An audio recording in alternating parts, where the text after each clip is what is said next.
Indonesia mencatat pemulihan ekonomi pada suku kedua tahun ini dengan prestasi KDNK di tahap 7%. Ia didorong peningkatan aktiviti ekonomi dan kelonggaran Perintah Kawalan Pergerakan oleh pihak kerajaan. Bagaimanapun, negara itu masih lagi mengekalkan Perintah Kawalan Pergerakan di tahap 4 sejak Julai lalu. Di sebalik pemulihan ekonomi itu, pandemik masih lagi membelenggu 115 juta golongan rentan miskin. Laporan bersama wakil kami di Indonesia, Kevin Budiarto.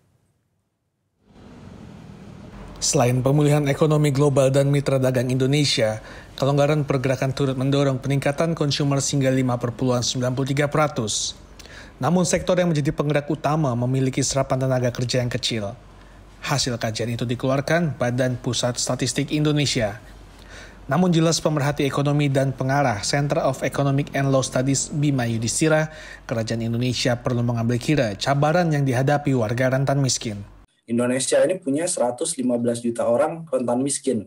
Jadi yang tipis di atas garis kemiskinan. Sedikit saja ada guncangan, dia akan jadi orang miskin baru. Nah, itu salah satu resiko.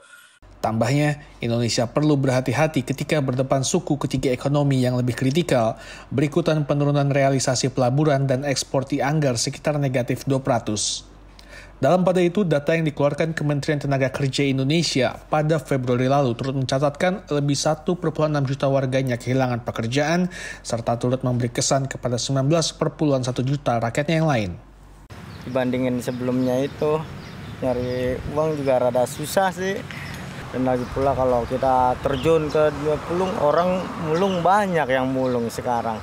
Yang tadinya dagang ikut mulung jadinya. 1 bulan di sini juga nggak pernah kirim sama istri. Iya, buat makan sendiri aja sekarang. Susahnya merasa banget ini saya. Sampai keluarga di rumah, sampai ke lantar om. Sehingga kini Indonesia telah mencatatkan peningkatan pekerja separuh masa kepada 3,26% dan secara keseluruhan 8,75 juta orang di Indonesia kini tidak memiliki pekerjaan. Kevin Budiarto melaporkan dari Jakarta, Indonesia, TV3.